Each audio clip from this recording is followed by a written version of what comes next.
The very first time I saw a data machine was in 1955. It was in the Royal Technical High School in Stockholm. The machine was called BESC.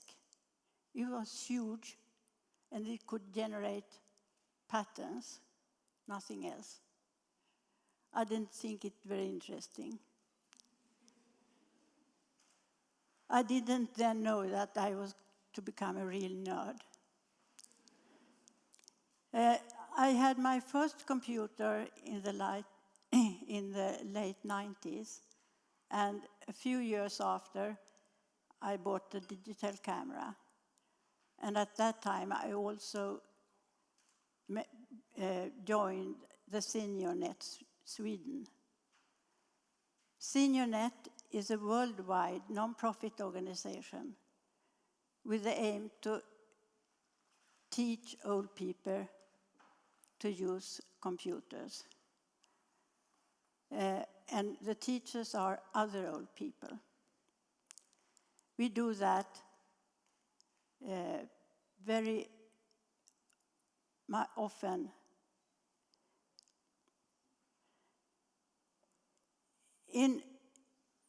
On Easter Eve in 2014, I had a very bad experience. I was visiting on an island, Sipsö, in the archipelago of Stockholm. We were out for a walk. Suddenly, I felt very strange. I felt distant, and I felt like in a nightmare when you want to run, but your feet won't move. I had a stroke. My family acted very fast, and by ambulance helicopter, I came to hospital in less than an hour. And I don't remember much of that day.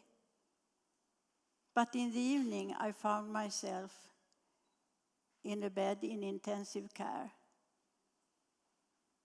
It was a strange surrounding, but I saw my things on my bedside table, and among them my Chromebook. So I asked the nurse for password, and I logged into Facebook. And when I came into Facebook, I came out of the nightmare. Suddenly, I was in my own life again. That made me very happy. And I felt a strong wish to get well again. And then and there, my rehabilitation started. A week later, I came home with a strong mind to get better. And by autumn, I was back at SeniorNet Kungsholmen, teaching my companions.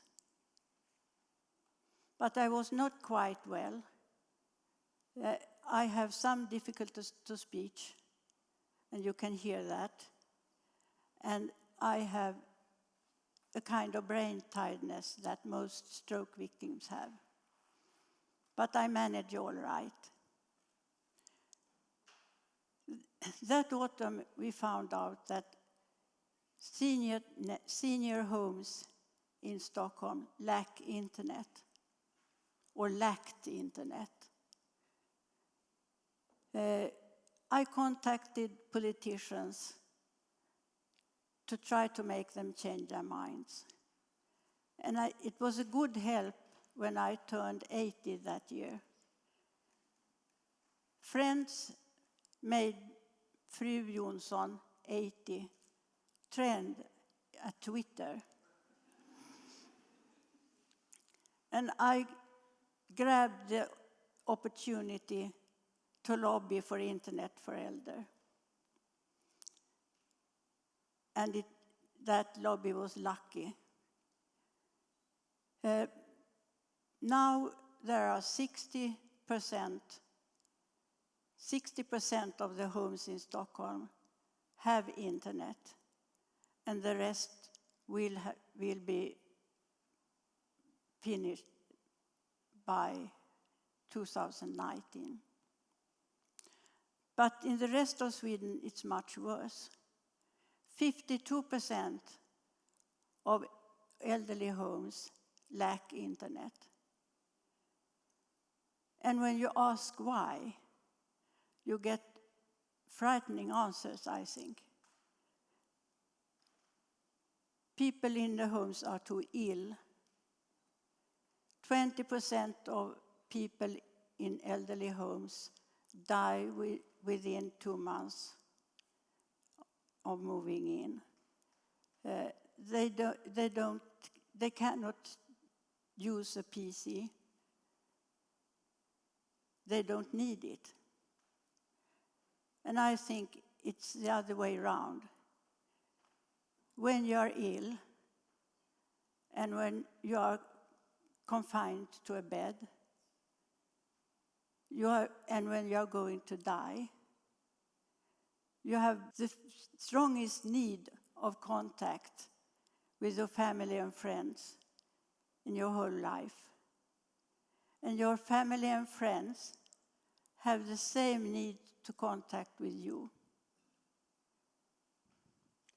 And if you have internet, you can mail, you can Skype, and you can use the social media. It is cruel to bereave us of that means of contact as internet is during the last years and the last months of your life. But if 20% die, 80% live, and they will live for long in the elderly home.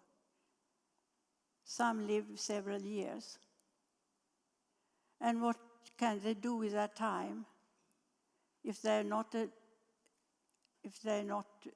capable of going out and there's not much to do in an elderly home? If we get internet when we move into an elderly home, there's so much we can do to amuse ourselves and occupy ourselves. We have Netflix, we have YouTube, we can Skype, as I said, we can pursue our hobbies, visit museums, listen to music, play bridge. We can borrow e-books from libraries. We can even shop. And we can listen to the radio and see TV programs of our own choice and at our own time. And many old people have hearing problems. And for them, it's a very good help to watch TV in a computer and use headphones. And a bonus for family and staff is that it's so much easier caring for us if we are not bored and not in a bad mood.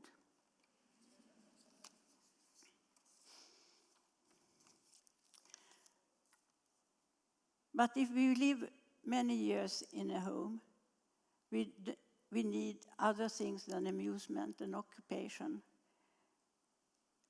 We need information. We are citizens. We still have the rights to vote and to be part of the society. And how can we do that without information? I don't think many people think of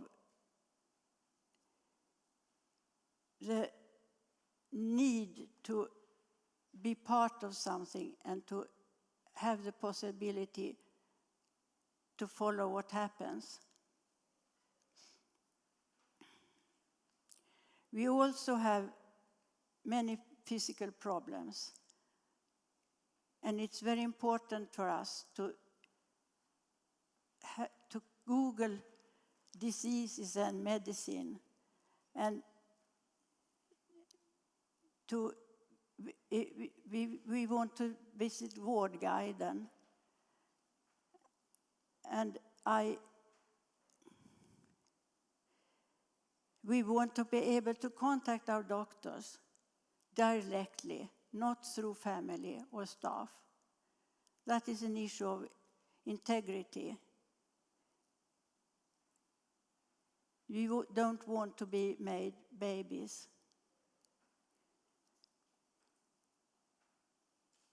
Equally important for us is the possibility to manage our own affairs.